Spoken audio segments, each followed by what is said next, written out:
Welcome to the deep dive. Today, we're jumping into vascular surgery, specifically looking at how telemedicine is, well, changing things. That's right. We're using Rutherford's vascular surgery and endovascular therapy, the 10th edition, as our main source here. A really authoritative text. Definitely. We'll be pulling out the key ideas, showing how this tech is shifting, how patients access vascular care and how it's delivered. And for you listening, we want to give you a really clear, sharp understanding of all this. We'll hit the big developments in vascular telehealth, the pros, the cons, the challenges. Right. No getting bogged down in jargon, just what you need. Think of it as the essential download on where telemedicine stands in vascular surgery right now, and maybe where it's heading. Exactly. A clear picture. Okay, so let's start at the beginning. Where did this all come from? Vascular telehealth isn't brand new, is it? No, not at all. Actually, the early ideas go back decades. It really started as a way to solve problems delivering care to, rural areas. Makes sense. Getting expertise out there. Precisely. The whole idea of remotely evaluating, maybe even guiding some treatment for patients far from specialists, that was a key early driver. And it wasn't just for the initial consults. I saw something about virtual wound care. Yeah, that's been around a while too. Specialists reviewing images remotely, offering advice on wound care.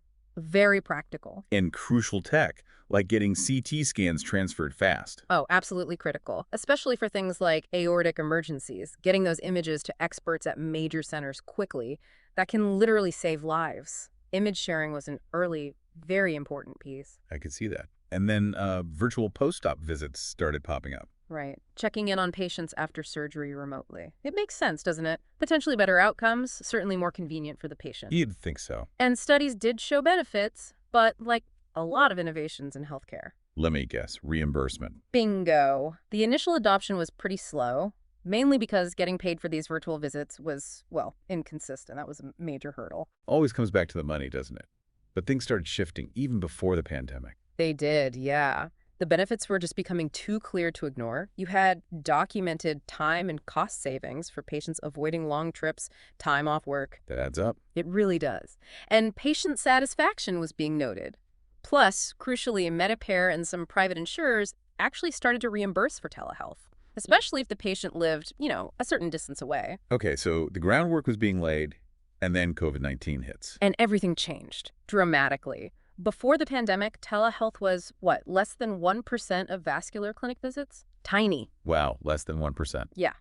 Then, at the peak, it shot up to 60, maybe 70%. That's incredible. It's settled back down now, maybe 30, 40%, but the pandemic was undeniably this massive catalyst. It just normalized virtual visits overnight for everyone involved. Amazing how necessity drives innovation. And it seems there were other benefits, too, beyond just keeping clinics going during lockdown. Definitely. Patients really liked the convenience. That was huge. And specialists, well, they started getting better at it, refining how they did virtual consults. Often made them more focused, actually. Interesting. So looking ahead, it's not just about convenience anymore. There's a real strategic need for this, right? So absolutely. It's becoming vital. You've got a few big trends pushing this. First, the aging population. Right. More people needing vascular care. Exactly. More peripheral arterial disease, more aortic aneurysms, that's the weakening and bulge in the main artery, more venous thromboembolism, blood clots. The demand is rising. But at the same time, there's a shortage of providers. Oh. Including vascular surgeons. That's the other side of the coin, yes. A growing shortage. The stats are pretty stark. Yeah. Something like over 40% of vascular surgeons are over 55. Wow. So a lot heading towards retirement. Potentially, yes. And if we don't have enough new surgeons coming in, access to care becomes a real problem. Telehealth looks like one way, maybe, to help bridge that gap, keep care accessible. And the pandemic's legacy. It changed how healthcare works fundamentally, didn't it? It really did. Even now, things haven't just snapped back. Remember, during the peak in-person clinics, procedures, they dropped significantly, maybe 25% to 50% in some places. Huge drop. Which forced everyone to pivot fast. Suddenly, smartphones, apps like Doxy.me, they became essential tools for virtual visits. And the temporary easing of reimbursement rules, that poured fuel on the fire. So a perfect storm, in a way, that pushed telehealth forward. Let's talk about the tech itself. It seems like there's quite a range of options. There really is. It's definitely not a one-size-fits-all situation. You've got the simple end, like just using smartphones, FaceTime, that kind of thing. Quick and easy, I suppose. Offers immediacy, sure. But limitations, too. Hard to get vital signs reliably. Reimbursement can be tricky. And, broadband reliability in rural spots is still a thing. Then you've got the dedicated platforms, Doxy.me, Zoom for healthcare. Right, those are built for this. They often have more features, can sometimes integrate with the electronic medical records, EMR, have clearer billing pathways, a step up. And then the really advanced stuff, these mobile telehealth carts. Yeah, those are quite something. Basically, a mobile exam station. You need a trained person there with the patient, a medical assistant or a nurse. They call them the telepresenter. Okay.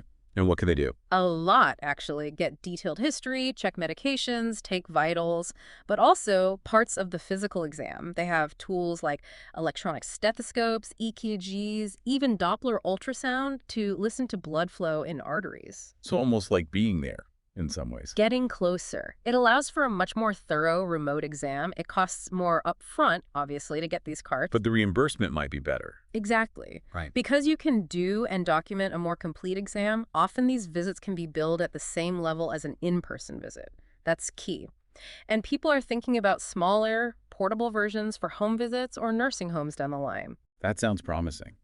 But setting all this up, the advanced systems, I mean, it sounds like a major project, not just flicking a switch. Oh, definitely not. It's complex. You need serious coordination. Providers, IT people, scheduling, billing, everyone has to be on the same page. The sources mention a 10-step process. Maybe we can walk through some key parts. Step 1 is institutional infrastructure. Sounds big. It is foundational. It means the hospital or health system needs a clear vision for this, and critically, they need to commit financially. You see examples like the South Carolina Telehealth Alliance that took significant funding.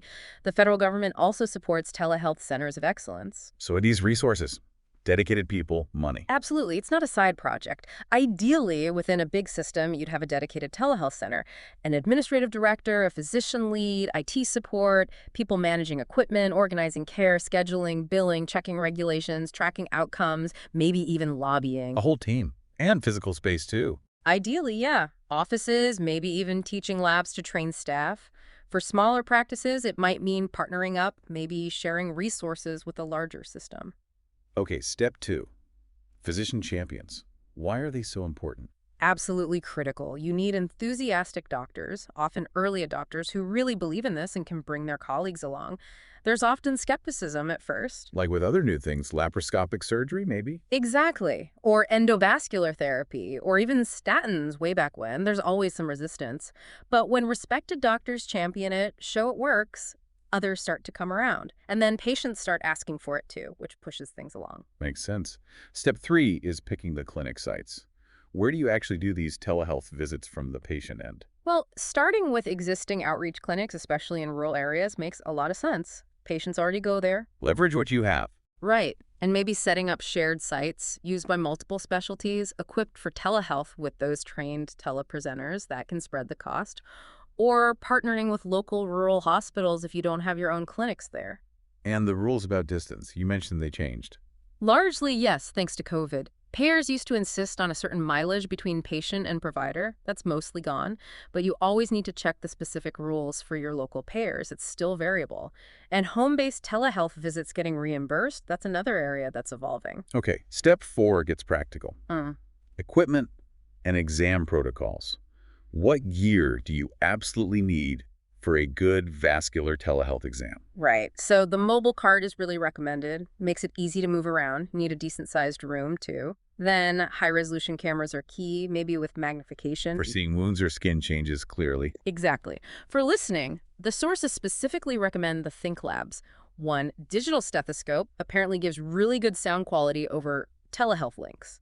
And for checking blood flow, a continuous wave Doppler, like the Park's 811 unit, is invaluable. And the person using this gear, the telepresenter, needs solid training. Absolutely essential. They need to know the cart inside out, how to use the EMR, and critically, how to perform the exam steps correctly following a standard protocol.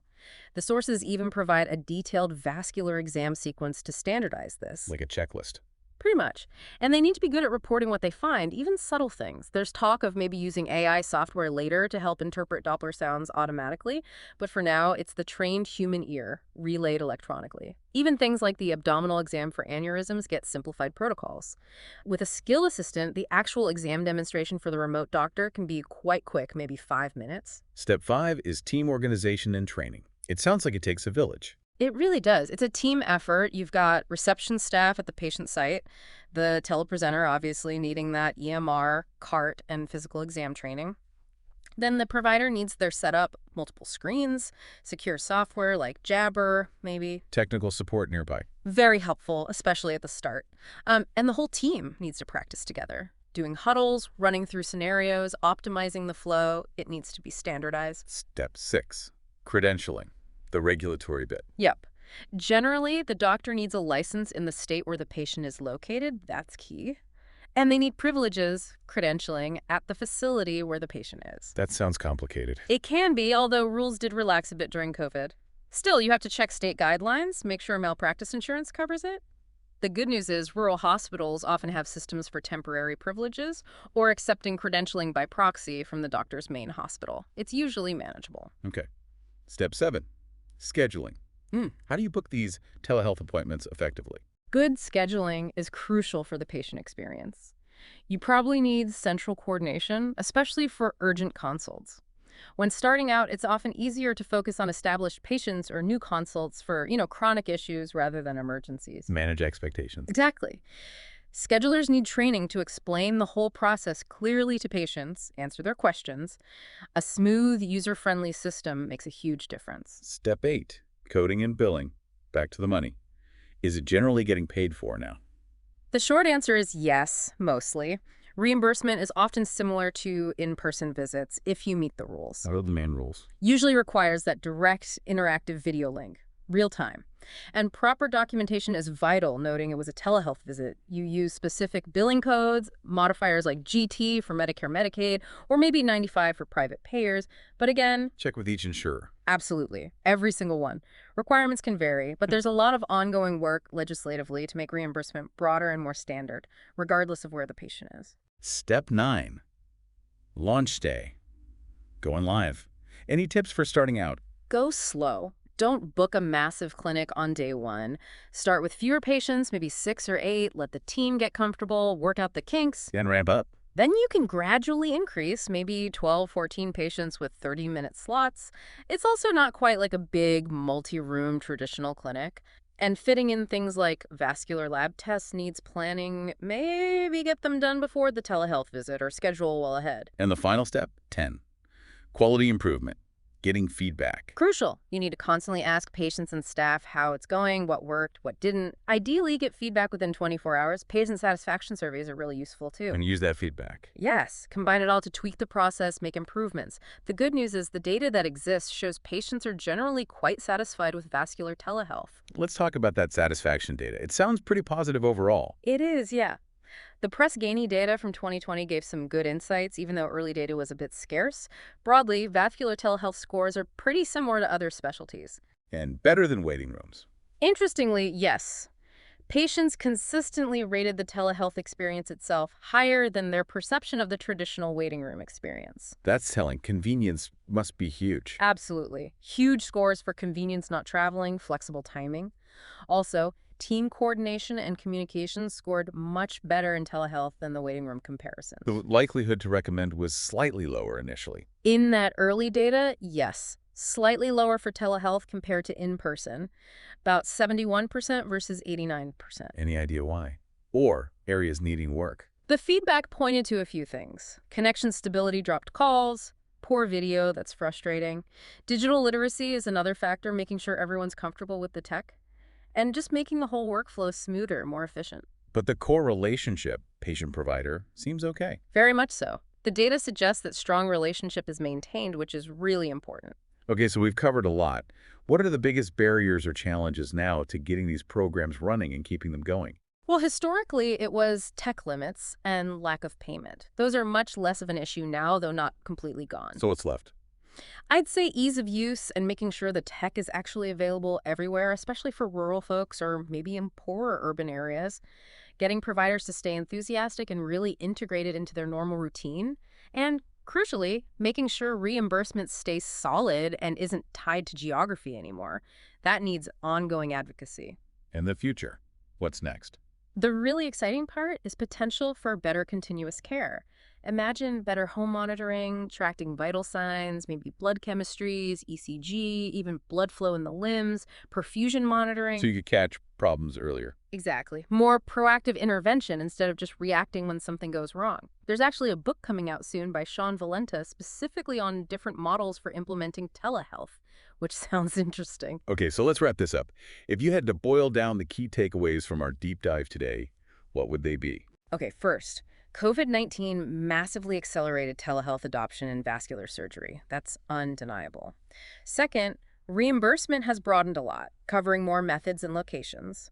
Third, it's being used much more now for initial consults and long-term care. And setting it up takes work. Yes, that 10-step process gives a good roadmap.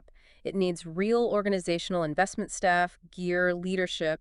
You need those physician champions. Teamwork and training are vital. And the practical stuff is mostly sorted. The technical issues, equipment, credentialing, scheduling, billing, they've largely been addressed, though you still need diligence. But the absolute key to making it work long-term, physician leadership and just sticking with it. Perseverance. So telehealth is really becoming essential. Increasingly vital, I'd say. For access, for continuity of care in the vascular world, it's here to stay and grow. It's been fascinating mapping this out. So thinking about everything we've discussed, here's something for you, our listener, to ponder. With all this tech, the remote monitoring getting better, how might adding AI analysis to that constant stream of personal health data totally change vascular care? Could we actually move from mostly treating diseases after they happen to genuinely preventing them based on early AI-detected warning signs? A real shift in paradigm, definitely food for thought. Thanks for joining us for this deep dive.